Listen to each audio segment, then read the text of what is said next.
Hey, this is Malika of Evanston Live TV, and I have with me a very special guest, Amy Landolt from the North Shore Acupuncture Center.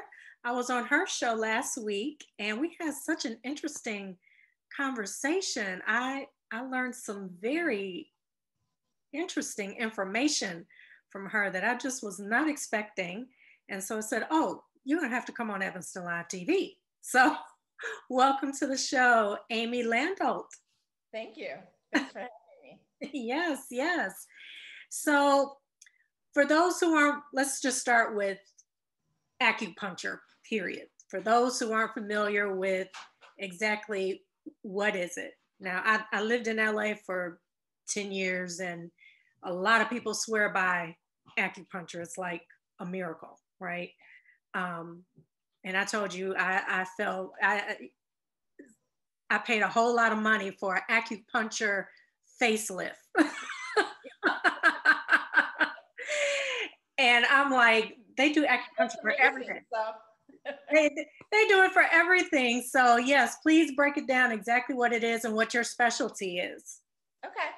So acupuncture, we use really small needles. A lot of people are afraid of needles and they think of needles, where you've had your blood drawn or shot. They're much, much smaller. They're the width of a hair. And we place them on different points in the body. And there's no medicine in the needle. They're just a plain stainless steel needle. A lot of people that have had those miraculous results are like, there's got to be something on that. I don't believe it's just a needle. We honestly don't know how it works exactly. There's different theories. One thing we do know is most of the points that we use, that we put needles in, are within 2 millimeters of nerve bundles. So somehow the needle communicates with your brain. And we do see it can reduce cortisol levels. We've measured things like that. It can change your hormone levels. It impacts your neurotransmitters. In the United States, people know it mainly for pain. And that is more because of the history of how it became known here. But really, like you said, acupuncture can be used for anything. My family jokes that if they cut off their arm, I would say that's okay. There's a needle for that. There's a needle for everything. So it's used in China really like internal medicine. So it's used as a holistic medicine. Ideally, it's a preventative medicine. Oh, Amy, I think you froze your reception. I think we're having issues with the reception. Yeah. Yes, it's really used for an internal medicine. So it's used preventatively more. And actually, the payment structure used to be structured that way. So you would pay your acupuncturist regularly, but then if you got sick, you wouldn't pay them because that meant they're not doing their job. So it's used as a preventative medicine. Ideally, all medicine would be preventative medicine. And I, in particular, specialize in sleep. So helping people that are having sleep issues get a good night's sleep. Or also working with women that are experiencing symptoms from perimenopause and helping that be a smoother transition for them as well. Wow, with sleep. Okay, I wake up every morning at 3 a.m. Yes. Like, what's going on with that? I was told it's because the spirit world is trying to send you messages, but what's really going on there? I might have to come see you. Yes. Because that's a very common time for people to wake up.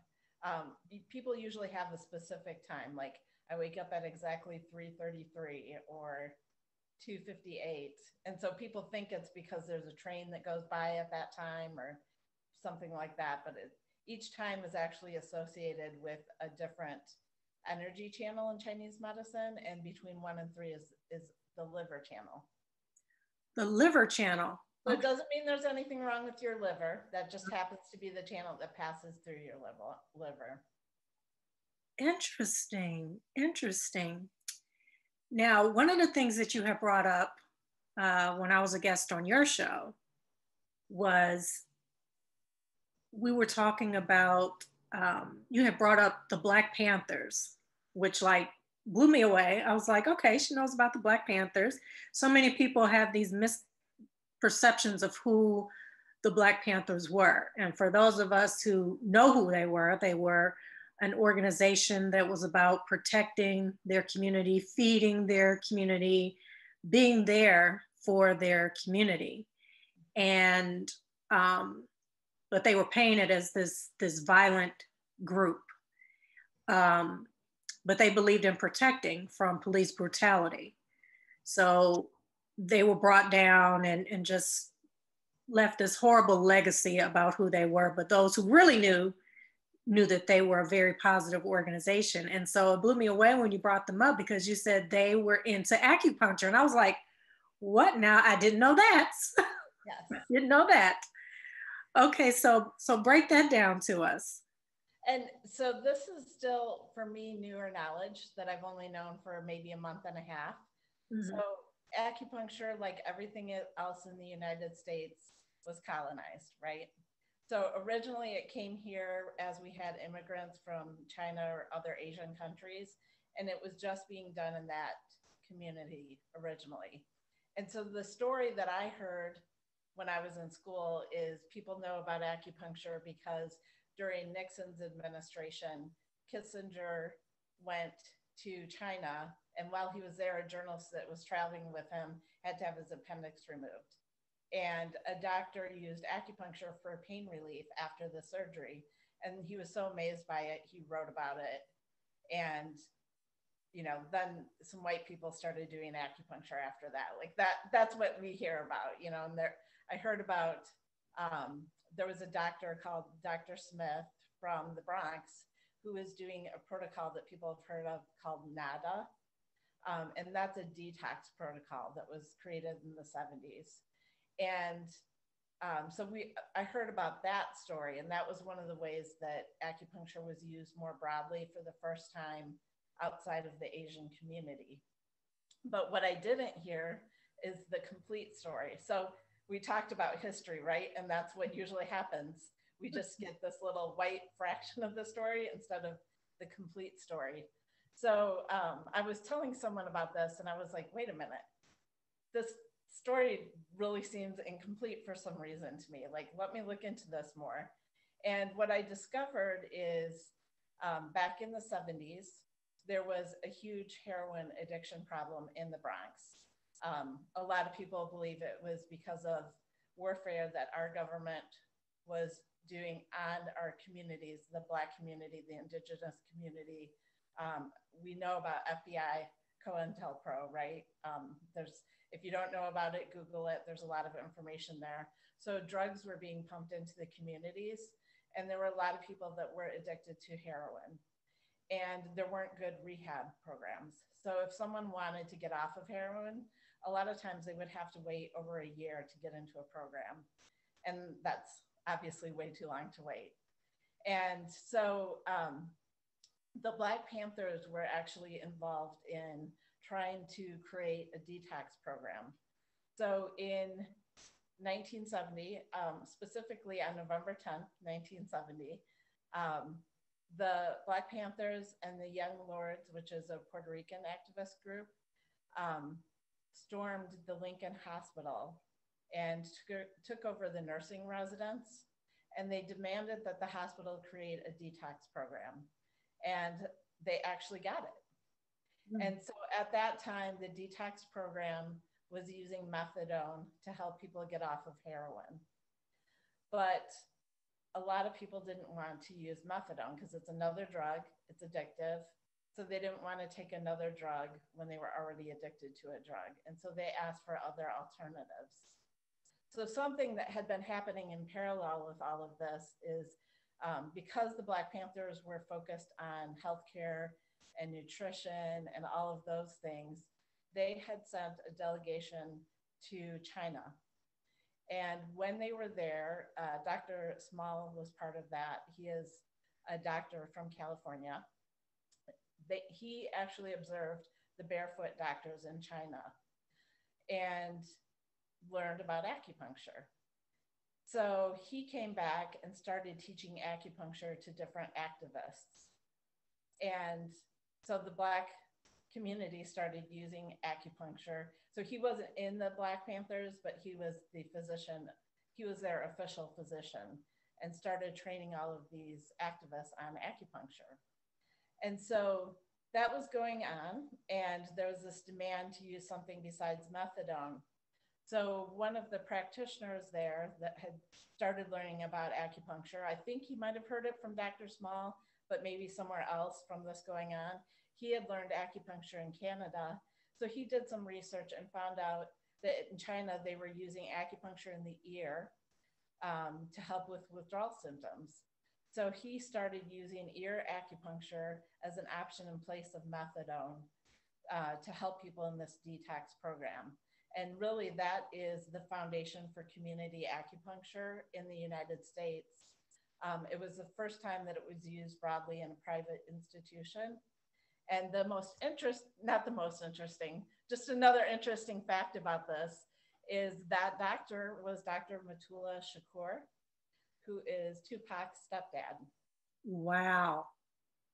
So he was really instrumental in being the person that came and did the ear acupuncture. So he himself was not in the Black Panthers, but he did a lot of work with them, people in his family where he was part of another organization as well. But yeah, the People's Free Medical Clinics that were started by the Black Panthers often used acupuncture to provide healthcare to the community, especially because it was more preventative healthcare and they were looking at preventative care. I love that story. Absolutely love that story. And there's more if you want to hear more.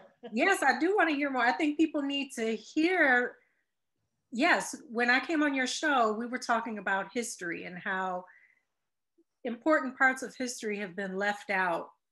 And so our children, I don't know how old you are, my generation, your generation, generations before, and definitely the generation now, they are not receiving, all of the truth of history. So when I came on and you shared that information as an example, I bet people don't know this about the Black Panthers. Yes, please share. Yeah. Especially, I grew up in a really small farming community that was all white. Mm-hmm. So whatever I heard about the Black Panthers was exactly what, you mentioned. Like, it's a terrorist group, they're violent. Not at all. Like, now I'm like, wow, look at all of the free breakfast programs, like addressing every issue that we're looking to address as activists, they were a part of and managing. Mm-hmm.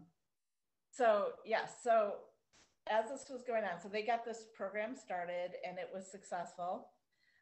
They were doing great work, but again, that is in contrast with the FBI COINTEL program. So the COINTEL program actually focused on this detox, and they actually murdered one of the doctors. So Dr. Taft, who is the grandson of President Taft, was a doctor that was involved in the detox program, and he was murdered, made to look like a heroin overdose to try to discredit the program. Mm. And then they shut it down actually in, I think around 1978.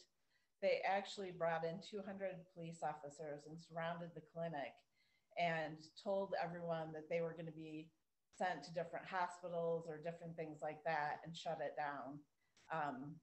Dr. Johnson, the white doctor, was able to open something across the street, and he did start what he termed the coin NADA. So that's why he's known as the founder of NADA, but it doesn't give you that complete history of how it was used before he did that. And he's a brave person as well, because he was going against what the government wanted and all of these things. But one thing I want to mention about Dr. Shakur, so at that time when they forced him out, he started the Black Acupuncturist Advisory Association and also an acupuncture clinic in Harlem. And he trained over 100 acupuncturists at the time.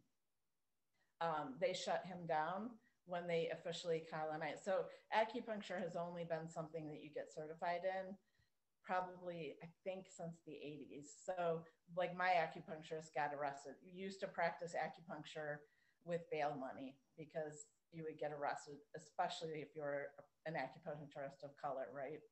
Mm. And so they shut down his school because it wasn't accredited the way they wanted the new accreditation.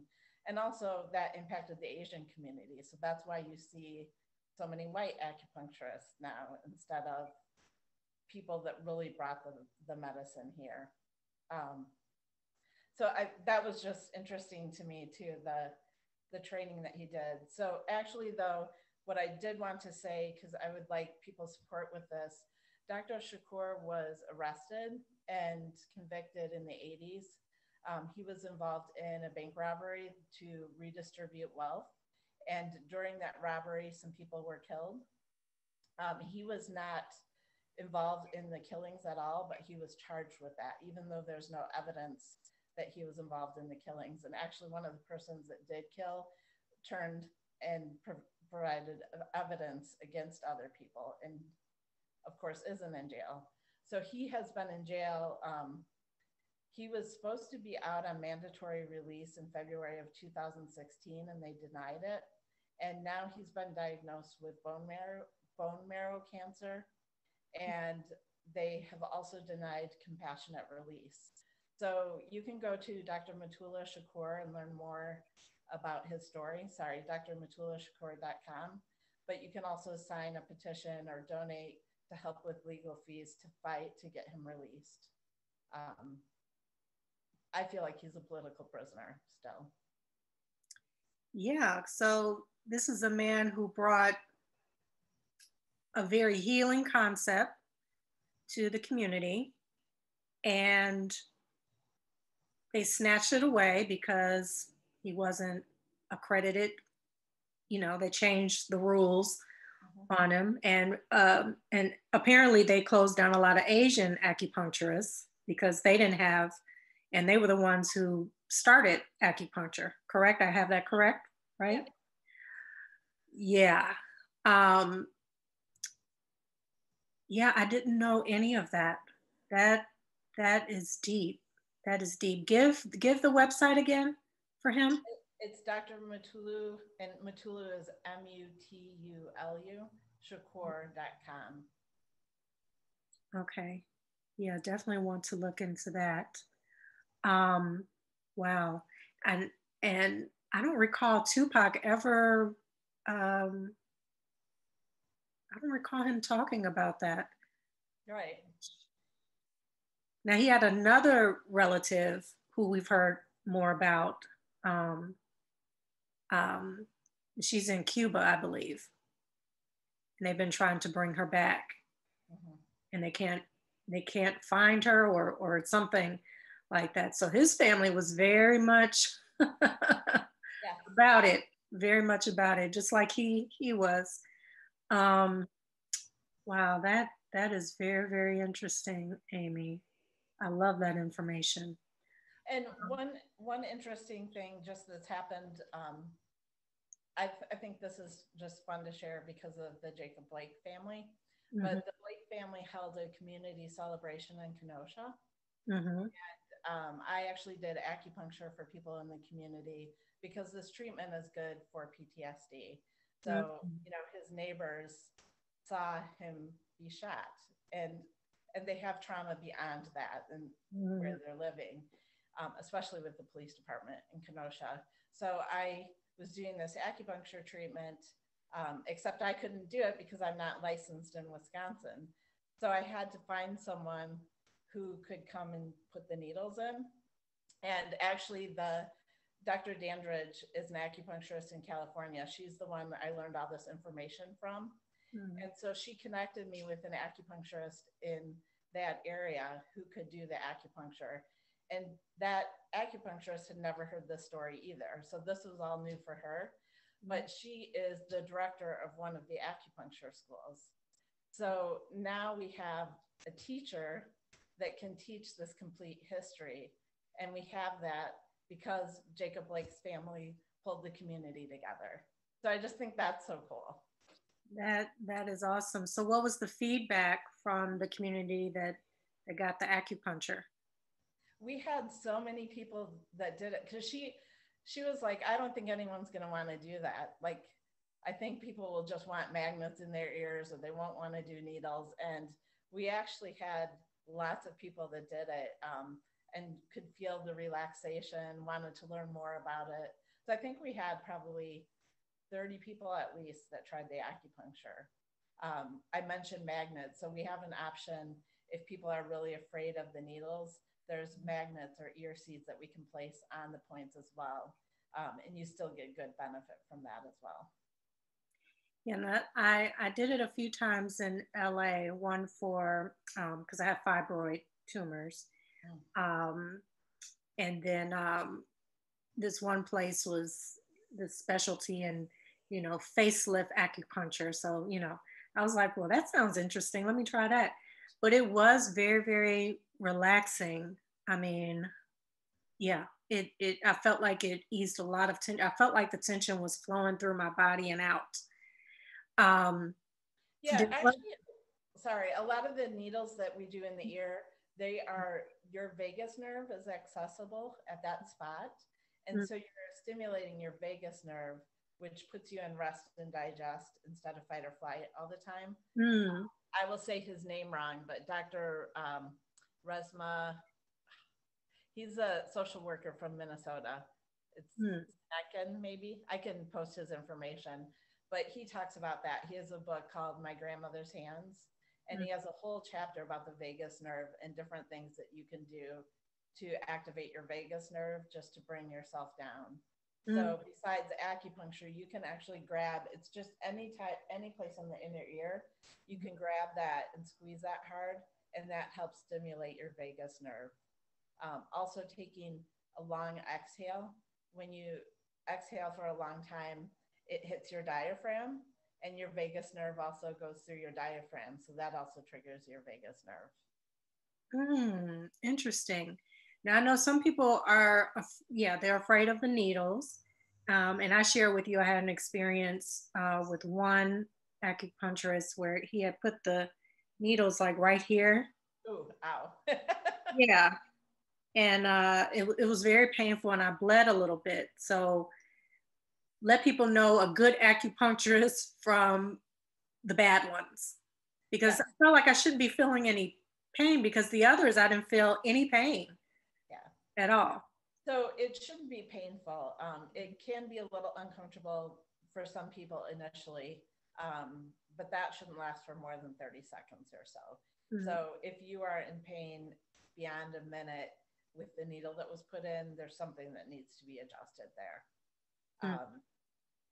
Yeah, I had an experience like that too, where they told me that it hurt because I really needed that point. But I had been going to an acupuncturist where he did the same points and it never hurt. And actually, I was bruised and had some temporary nerve damage for a week after that. So, yeah, speak up. If it doesn't feel right, it probably isn't right. Okay. So what was the point of putting it right here in my fingers? Were you having migraines? I was having migraines. That's why. Okay. Okay. So what's in here that's attached to migraines? So actually, a lot of the concepts that we do in acupuncture are based on reflexology. So they were looking at your hand as your entire body, and so your fingertips are your head, and so they were putting needles in near your fingertips to impact the head from a reflexology perspective. Okay. But there's also, so in Chinese medicine, we kind of sound like a crazy old grandmother or something. But all of the diagnoses we have are based on metaphors related to nature. So their thought was, we as a person are just a small microcosm of the broader earth. And so anything that you observe that happens in the earth can happen inside of the body. So we have fires, a lot of fires right now, right? We have flooding, we have heat, we have cold, dampness, dryness, and wind. And So we always describe things in terms of that. And so he probably thought that you had heat in your body that was causing the headaches. And these points at the end help clear heat from the body. So it's actually good to bleed a little bit because we feel like that's clearing heat as well. Oh, interesting. But I did sleep very good that night, I must say. I must say. So back to the Black Panthers and trying to help people with addictions. So I'm always thinking addictions um, is more of an emotional type of situation. Like I'm addicted to food. Like food just eases and makes the world all right with me, you know. So, but I'm just making better choices in the food that I put in my body. But for those who are addicted to heroin, cocaine, you know, like serious drugs or alcohol, um, how does that connect with um, the needles and what's going on with them emotionally, spiritually? How does all that connect? That's a good point. So this is just an adjunct therapy. So they were doing Narcotics Anonymous, or I don't know exactly what they did, but some type of counseling, and this is supportive of it. So whenever you withdraw from anything, so if it's sugar, caffeine, or heroin or cigarettes, you get headaches, you get irritable, you have a hard time sleeping, you get agitated. All of those things are common. It's just the severity level that can change. And so those needles help with those type of symptoms. So it helps you so that those symptoms aren't as bad. But the other piece that people have told me, so it started for addictions. They learned it was better, that it helped with cigarettes, not just heroin. And then they learned that it actually is good for PTSD. So that's getting to that emotional piece. One of the first times it was used for PTSD more broadly was during 9/11. So as the first responders were coming down, they gave them an option of talking to a therapist or getting acupuncture.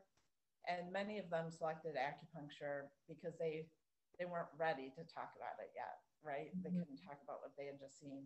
And so the way people have described it to me that I've done it for is it helps you process things, process some of your emotions so that you can put them in words. So it's easier to when you get to that therapy piece. And so that actually goes back to Dr. Resma's information again, too. So some of the other things that he talks about for processing PTSD is things that are rhythmic, drumming, like we drum, right? We walk, humming, rocking. All of those things are movement that helps us process emotions. So one of the things I believe is to really process your emotions, not either push them down or get stuck in a loop where you're always thinking about them. You need movement. You need some type of movement to feel the emotion and move it out of your body. And in Chinese medicine, that's like qi stagnation. So the needles help if there's blockages where your emotions aren't moving, they help it move, just like walking, rocking, drumming, anything. If you think back to things that our grandparents and great grandparents did, they would hum, they would sit in the rocking chair and rock. All of those things have healing benefits. It wasn't just a thing that they did. Those are all things that were done to help heal. Yes, I both of my grandmothers and my mom, I used to love when, my mom would hold me and just rock me, and both my grandmothers just, oh, that was like heaven. That was heaven when we were kids. So Um, you should think about getting a rocking chair. That's what we should be selling out right now during this time of stress. Is the rocking chairs, not the yeast. Although kneading bread is another healing thing, right? So Interesting, interesting. Well, I've become addicted to walking, going on long walks for miles. I do like 5 miles. It's just the best. It's just the best feeling. Yeah, the movement. It's like I need the movement Yeah. and I actually look forward to it. To I have. try to do that if I have a strong emotion that I'm having a hard time moving past. Mhm. um, I would go for a walk and really, like, I try not to think about the thoughts that are giving me the emotion, but really, where do I feel it? Do I feel it in my chest? Is there tightness in my throat? What does the emotion feel like? And I just try to focus on feeling it while I'm walking so that I can move it through and not have it be stuck. Mm. So have you I'm interested uh because I mean racism is just I mean it's been here forever, Mhm. but people are more so waking up to what's really been going on, even though we've been talking about it for so long. White people, you mean? Yeah, yeah, white people. Yes, yes, white people, and I mean, even like some. I mean, I have a couple Asian friends. I mean, when COVID hit and Trump was calling it the Chinese virus, their kids were going to school and getting bullied because of what Trump said. They were getting beat up and jumped on. And for the first time, you know, they were feeling, what it feels like to just be judged based off of um, your ethnicity, your culture. And I was like, yeah, well, welcome to my world. So I think a lot of people, like a light bulb started going on for a lot of people. So with your center, with what you do, um, because you did it during the Jacob Blake, um, um, the rally, what was going on with the PST, um, for them in Kenosha. So do you have anything going on here in Evanston, Chicago, where the Black community can come to you? Because, girl, we got stress. I mean, like everybody has stress, but we got stress on top of stress, like, things that we have to constantly push down just to stay in motion and stay functioning to deal. Um, but Lord, you walk out there and you don't know what you're going to face from, you know, a white person, if it's, you just don't know what you're dealing with half the time. And you just do your best to Mhm. just do your best, to just do your best. So, um, are you offering anything right now, especially during this time period? Because the climate is very, very intense. Yes. So I actually have a goal, to offer community acupuncture on a weekly basis. What I'm struggling with right now is COVID and being able to do that. Mhm. I've had some conversations um, with Tasha from the Laundry Cafe. Mhm. So we've got some ideas going there, or Malik from Hip Circle, Mhm. and also Nathan from the youth services in the city. So we're working on how do we find a location? How do we get this started? Because one of the other pieces of this is part of the healing benefit is community. So Mhm. I can put needles in your ear just with you and it will be beneficial. Mhm. But if I can get you in a room with 10 other people with needles in the ear, you're going to have a better treatment Mhm. because the group's healing energy comes together and it's more powerful. Just like right now, we're seeing a lot of group energy coming together in negative ways at times. It Mhm. also can be coming together in positive ways. And so I would love to have this type of community where people are coming together, getting to know each other, healing together, learning history, learning some of the background on this. So that's one of my long term goals. But short term, people can reach out to me, and I can do a stress relief treatment. Don't worry about money, just reach out to me and we can talk about that. But it really is important to do things for your healing. The other thing I would recommend, if you haven't read it, is Dr. DeGroy's book.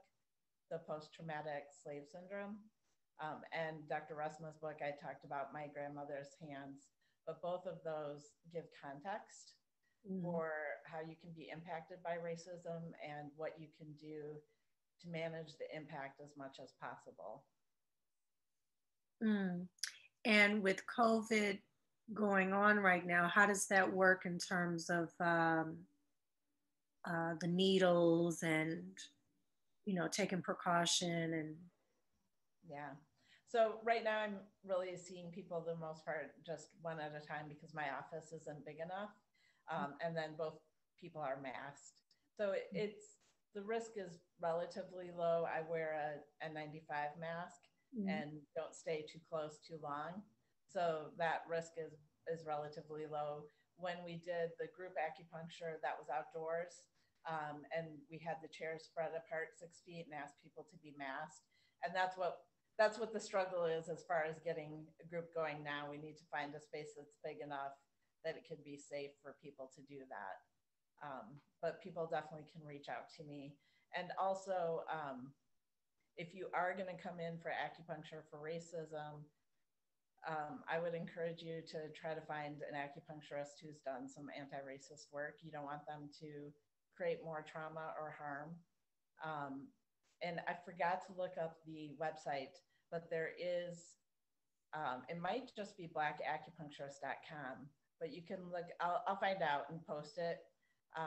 But if you want to see a Black practitioner, there's a website that you can go to find out who might be around you.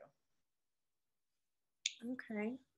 Well, this has been great. Yeah, I do. I mean, I just found out recently that I don't know who she is, but a white woman reported me to the police, said that I was inciting violence on my page. And yeah, she actually went to the police. So I was like, are you kidding me? Are you kidding me with everything that I'm out here trying to do? Yeah. Has she called and reported the president? Exactly. That was my question. I was like, did she report him? Did she report him? I was like, clearly she doesn't know who I am.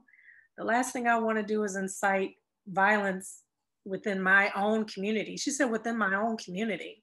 It's like, okay. Wow. Yeah. So that's the type of stress. Like, I had no idea that, you know, but it was a sense, I felt like it was a sense of wanting to have control over me, which I've encountered, you know, doing Evanston Live TV. One particular alderman had an issue because she couldn't control me. It's stressful. It is very stressful being Black in America, and sometimes being Black in Evanston. It is an ordeal. It is an ordeal. So yeah, when you get that group going, I will be there. I will be there for sure. Because yeah, the walking helps, prayer definitely helps. But I do remember how getting acupuncture made me feel when I was in LA, and I haven't done it here since moving back to Evanston. So I'm happy to have met you and talked to you, and I've learned some great history. This is awesome. So yeah, it's so much more interesting than the story that I was telling before. I can put people to sleep. This is way more. There's murder, there's the FBI, all of this stuff. Yes. So I'm excited, and thank you for all of your work that you're doing and reaching out to the Black community and sharing your gift of healing, how to help us through what we actually deal with, you know, because it's heavy. Yeah. It is very, very heavy. Yeah, I mean, how often do you have anyone reporting you to the police? That I know of. And you're like, what did I do? What did I do? You know? Yeah. It's deep. It is deep. So thank you so much, Amy. And please tell people where they can find you, call you. Yes. So I'm at northshoreacupuncturecenter.com. You can find me on Facebook or Instagram, but also northshoreacupuncturecenter.com.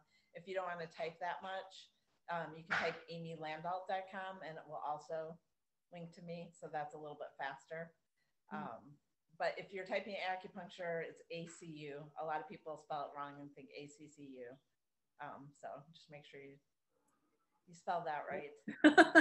Okay, I'll be sure to put the information in the description Okay. as well. So, but thank you so much for your time today, Amy. Thank you for the information, the history, and thank you for the work that you're doing out there. Thank you for helping me spread this history. All right. All right. Bye. Bye bye.